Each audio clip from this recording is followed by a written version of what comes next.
नैनं छिन्दन्ति शस्त्राणि नैनं दहति पावका न चैनं क्लेहयन्त्यापो न शोषयति मारुतः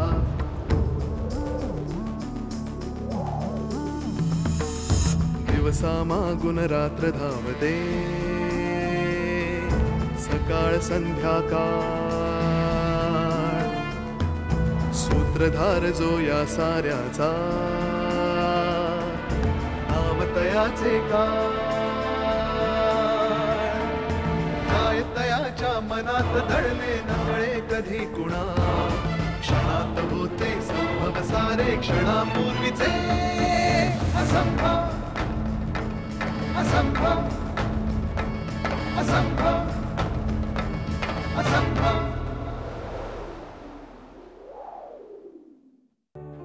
चंदूशी? हो. अभिमान आधीपासूनच मेंटली अनस्टेबल आहे अशी कोर्टात खोटी साक्ष द्यायला सांगितले तरी भाईला. प्रिया हीच ती मुलगी. शुभ्रा म्हणजे तुला जी दिसायची ती मुलगी हीच आहे. दिलूभाऊ आजारी आहे का रे? कोण आहे ही मनीषा? जिचा पाण्यात बुडून मृत्यू झाला होता. अगं वसुधा, विष्णूचा फोन होता. काय म्हणतो? बाबांना ताप आहे का? मग तो डॉक्टरांच्याकडे घेऊन गेला का त्यांना? नाही, डॉक्टर कामत स्वतः घरी आले होते, त्यांनी तपासलं. मग व्हायरल फीवर आहे म्हणतात ते. समजा उद्यापर्यंत ताप नाही उतरला तर मग ब्लड टेस्ट वगैरे करून घ्या असं म्हणतात. आपण त्यांना इथून जाऊ दिलं ना ती चूकच झाली. आजार लांबला वगैरे तर तो एकटा विष्णू कुठे कुठे धावपळ करेल. खरंय तुझं. यातून बाबांचं मन नाही थाऱ्यावरती. अशामध्ये माणूस आजारी पडला की आणखीन खचतो. मग मी असं करू का, उद्या सकाळी पहिलं लेक्चर घेतो आणि मग मी वसईत जाऊन येतो. दुपारची लेक्चर कॅन्सल करतो ना. मग त्यांना घेऊनच या ना इकडे. त्याला ताप जर जास्त असेल तर अहो गाडी घेऊन जा ना. मग काय. नाही ते तर झालंच, पण बाबा याला कितपत तयार होतील की. मी आणि चंदू राहिलो एका बाजूला. बाबाने जर मनात आणलं ना तर आमच्या सगळ्यात जास्त अटकी आहेत ते. बरं ठीक आहे, मी बघतो काय.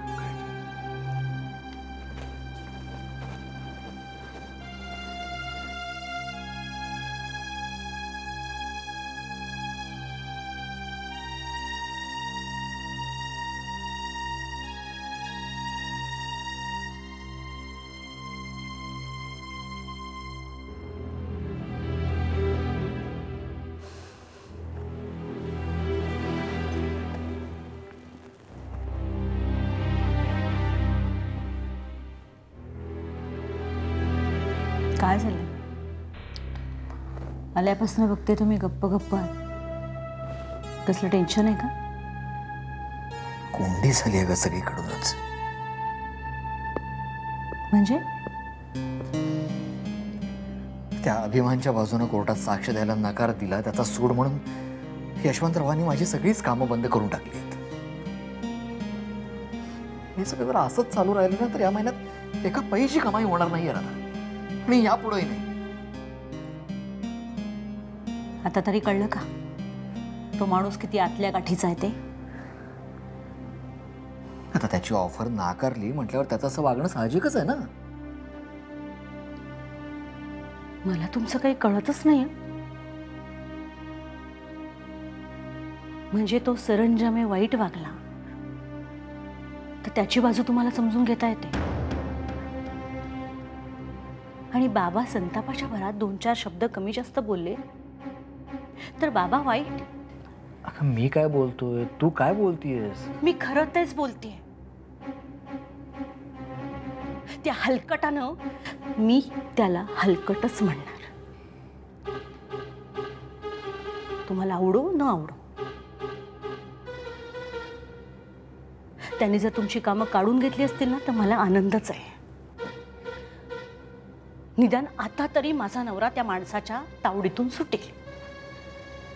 आणि खायचं काय?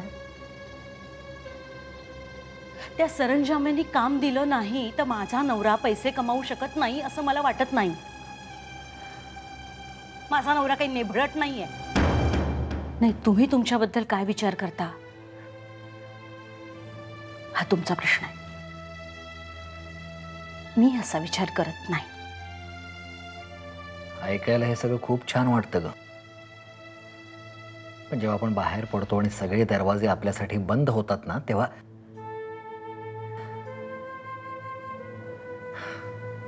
जाऊ दे. काय सांगतोय तुला मी. झोप जा. मला सगळं कळतंय, पण खरंच विश्वास ठेवा. महिना, 2 महिने, 6 महिने, वर्षभर थांबावं लागेल, पण नंतर सगळं व्यवस्थित होईल. आपण कधी कोणाचं वाईट केलंय का? नाही ना. मग आपलं कशाला वाईट होईल सांगा ना.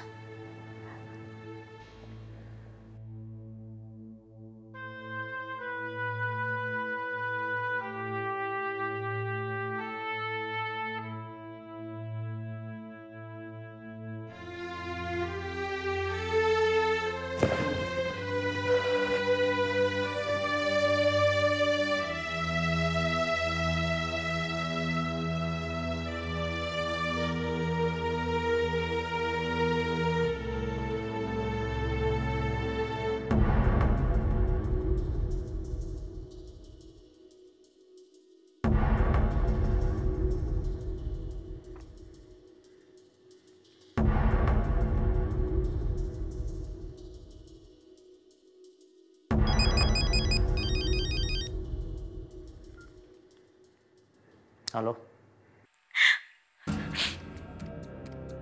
हॅलो, कोण बोलतंय? हॅलो, कोण आहे? हॅलो,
आलीस का?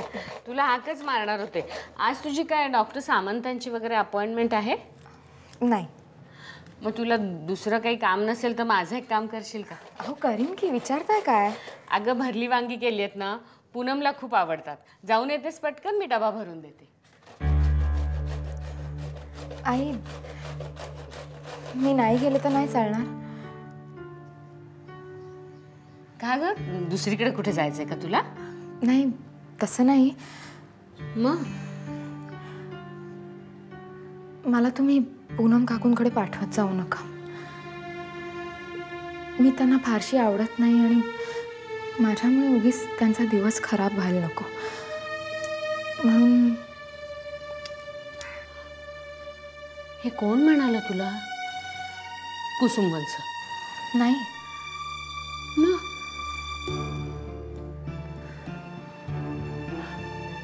शुभ्रा, स्वतः पूनम असं म्हणाली? त्या रागाच्या भारात म्हणाल्या आई, आणि त्यांचंही बरोबरच आहे. माझ्यामुळे त्यांच्या बहिणीचा संसार मोडला. त्या कधी मला माफ करतील अशी अपेक्षा करणंही चुकीचं आहे. आणि आपल्या कुटुंबात जे काही घडतंय ते सगळं माझ्यामुळे घडतंय असं एखाद्याला वाटत असेल तर आपण काय करू शकतो आई? असं म्हणाली ती? शुभ्रा मला खरं सांग, पूनम असं म्हणाली तू? नाही आई, प्लीज मला नका पाठवू त्यांच्याकडे.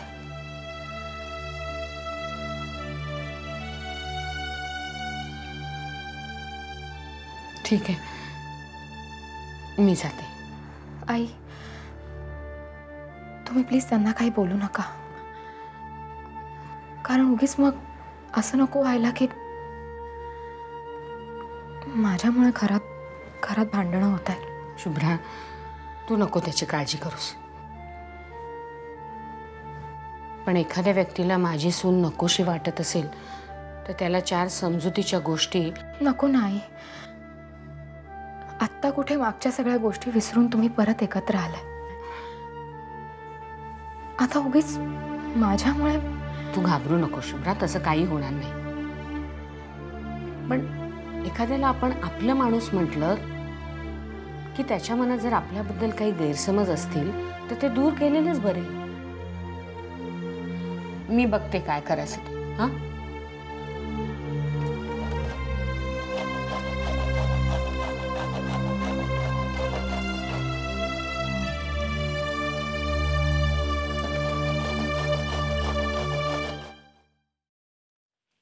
Shubhra, Shubhra, Shubhra.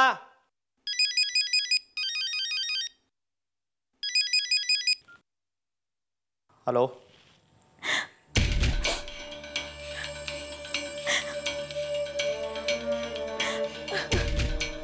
Hello. Hello. Hello, can you hear me? कोण बोलताय? हॅलो, कोण बोलताय? का रडताय तुम्ही? हॅलो.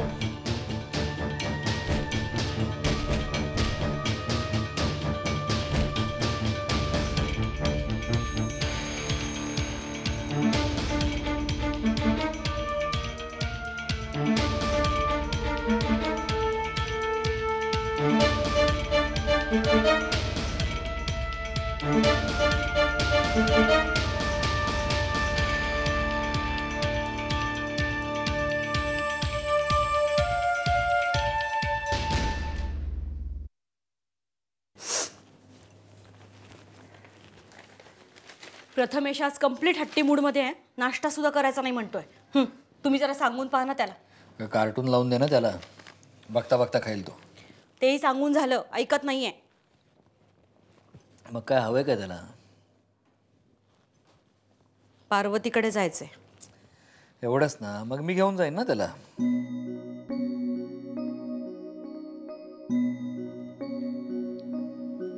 म्हणजे तुला काही काम नसेल तर तू घेऊन जा. बघते, पण तिथे जाईपर्यंत तरी धीर धरायला हवा ना माणसानं. याने एखादी गोष्ट डोक्यात घेतली ना की झालं. अनुवांशिक गुण आहे त्याचा, ह्याला तो तरी काय करणार. हो का?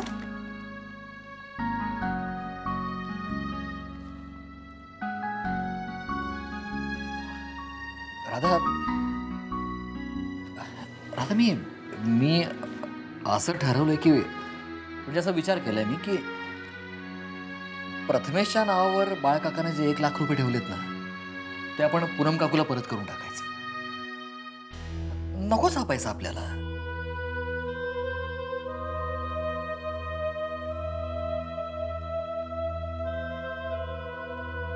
तुला पटतंय नाही? तसं नाही. पूनम काकूला वाईट नाही ना वाटणार? म्हणजे बाळकाका गेल्यानंतर आपण तिला परक समजू. नाही, मला नाही तसं वाटत. बघ राधा, आतापर्यंत गाढव मेहनत केली, लोकांच्या शिव्या खाल्ल्या, पण कधी कोणासमोर हात नाही का पसरले. मग आता तरी कुठे हात पसरतोय आपण? बाळकाकाने स्वतःच्या इच्छेनं पैसे ठेवले.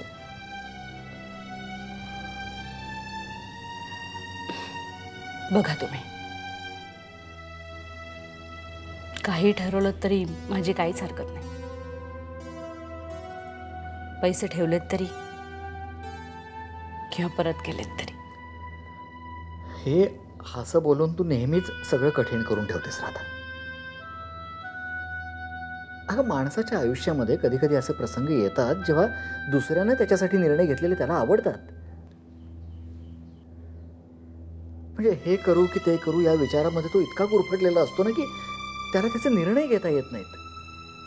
आजपर्यंत तुम्ही जे काही निर्णय घेतलेत त्याला मी कधी विरोध केलाय का? यापुढेही तुम्ही जे काही ठरवाल ते मला आणि प्रथमेशला मान्य आहे. आम्ही तुमच्या बरोबर आहोत.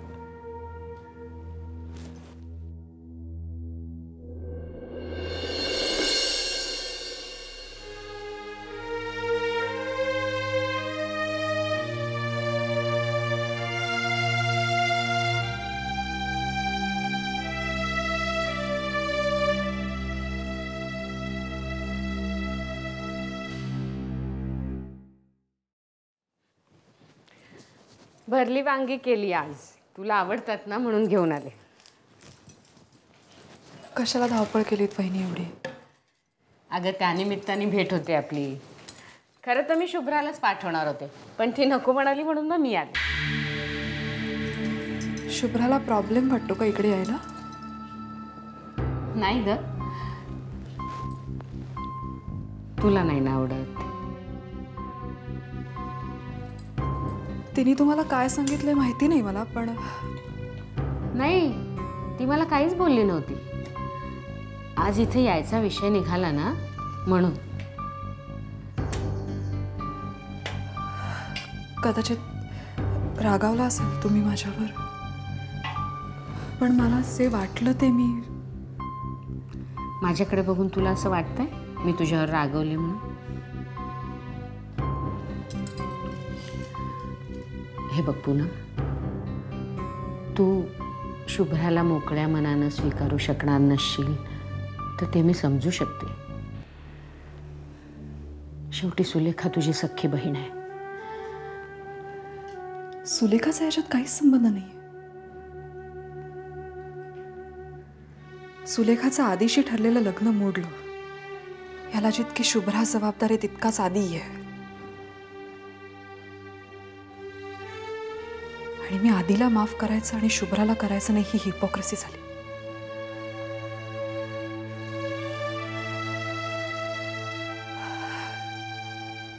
बहिणी आता मला कळून चुकलंय. या सगळ्यात दोष आहे तो सुलेखाच्या नशिबाचा. तिच्या नशिबातच सुख नाहीये तर इतरांना दोष देऊन काय उपयोग? आधी हा असा वागला, त्याच्यानंतर तिच्या आयुष्यात जो मुलगा आला त्याने तो उद्ध्वस्त केलं सगळ्यांनाच. आणि याचा दोष मी आधीलाही देऊ शकत नाही आणि शुभ्रालाही नाही. पण मग शुभ्रावर तुझा एवढा हक्कच काय आहे पुन्हा? कारण ती खोटं वागते आणि खोटेपणा नाही सहन होत मला. काय खोटं वागली ती? तिच्या अंगी दैवी शक्ती आहे हा ऑरा तिने स्वतःभोवती का निर्माण केलाय? निखिलचा मृत्यू तिला आधी दिसला होता. बाळ गेला तेव्हा म्हणते काही संकेत मिळाले होते. कशासाठी हे सगळं? का तुझ्या माणसाने तुझा स्वीकार केलाय ना? स्वतःचं महत्व ठासवण्यासाठी या खटाटोप कशाला? पण निखिलचा मृत्यू खरंच तिला दिसला होता. वहिनी तुम्ही सुद्धा? अगं निखिल गेला त्या दिवशी तो आमच्या घरी आला होता. त्याचं प्रियाकडे काही काम होतं म्हणून. तेव्हा शुभ्रा घरात नव्हती.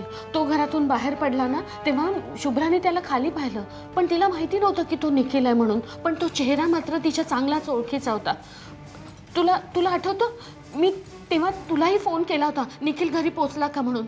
आमच्याकडे निखिलचा मोबाईल नंबर नव्हता ग, म्हणून आम्ही आधीला फोन करायचा प्रयत्न केला, पण आधीही फोन उचले ना. पूनम,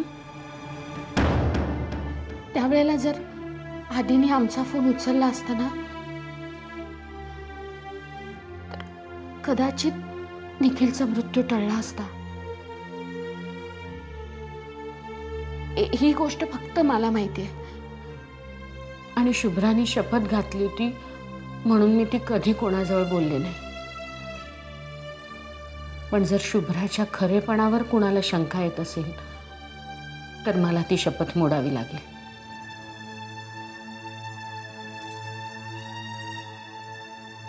पूनम, तुझी मतं मी बदलू शकत नाही, पण माझी सून खोटारडी नाही.